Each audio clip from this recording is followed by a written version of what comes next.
മീനോ അതോ മാലിന്യമോ?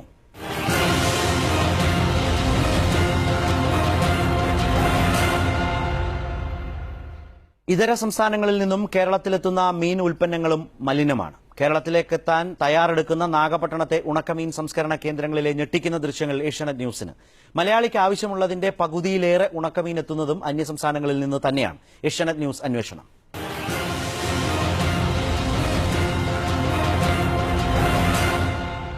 കോട്ടയത്ത് ഉണക്കമീൻ കഴിച്ച് വളർത്തുനായ ചത്ത സംഭവത്തിന്റെ പശ്ചാത്തലത്തിലാണ് നമ്മുടെ വിപണിയിൽ സംസ്കരിച്ച മത്സ്യം എങ്ങനെ എത്തുന്നു എന്ന അന്വേഷണം ഞങ്ങൾ തുടങ്ങുന്നത്.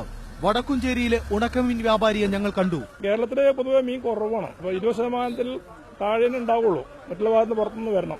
ഇവിടെ വിൽക്കുന്ന പകുതിയിലേറെ സംസ്കരിച്ച മത്സ്യവും അതിർത്തി കടന്നെത്തുന്നതെന്ന ഈ മറുപടിയിൽ നിന്നാണ് ഞങ്ങൾ തമിഴ്നാട്ടിലെ പ്രധാന തുറമുഖമായ നാഗപട്ടണത്തേക്ക് പുറപ്പെട്ടത്.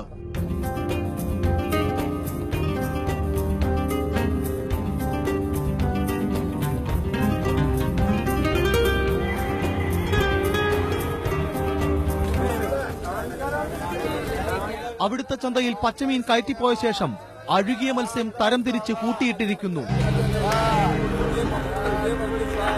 ഇടയ്ക്ക് ഉപ്പ് വിതറുന്നു.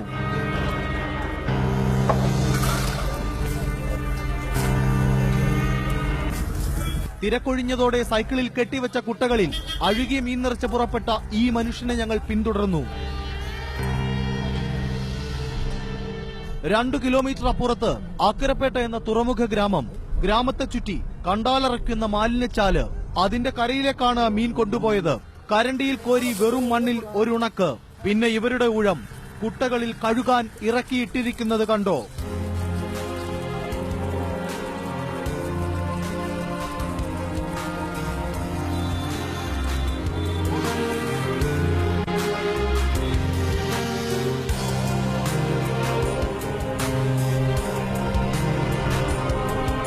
വീണ്ടും ഉണക്കാൻ വിരിക്കുന്നു. മലിനമായ ഈ വെറും മണ്ണിൽ 3 ദിവസത്തെ ഉണക്ക് കഴിഞ്ഞ് കേരളത്തിലേക്ക് തിരിക്കാൻ തയ്യാറായി നിൽക്കുന്ന വണ്ടിക്കാരനോട് ഞങ്ങൾ ചോദിച്ചു എവിടെ നിന്നെല്ലാം ഓർഡർ ഉണ്ടെന്ന്. മുളിക്ക കേരള പാരിപ്പള്ളി, ആലങ്കോട്, ചടയമംഗലം, കായംകുളം. തീവണ്ടിയിലും ടെമ്പോകളിലുമായി നമ്മുടെ വിപണിയിലേക്ക്. മലയാളിയുടെ തീൻമശയിലേക്ക് ഉണക്കമീൻ ഒരുങ്ങുന്നത് ഇങ്ങനെയാണ്. ഈ ദൃശ്യങ്ങൾക്കപ്പുറം എന്ത് തെളിവാണ് വേണ്ടത്? നാഗപട്ടണത്തു നിന്നും അഞ്ജുരാജ്, ഏഷ്യാനെറ്റ് ന്യൂസ്.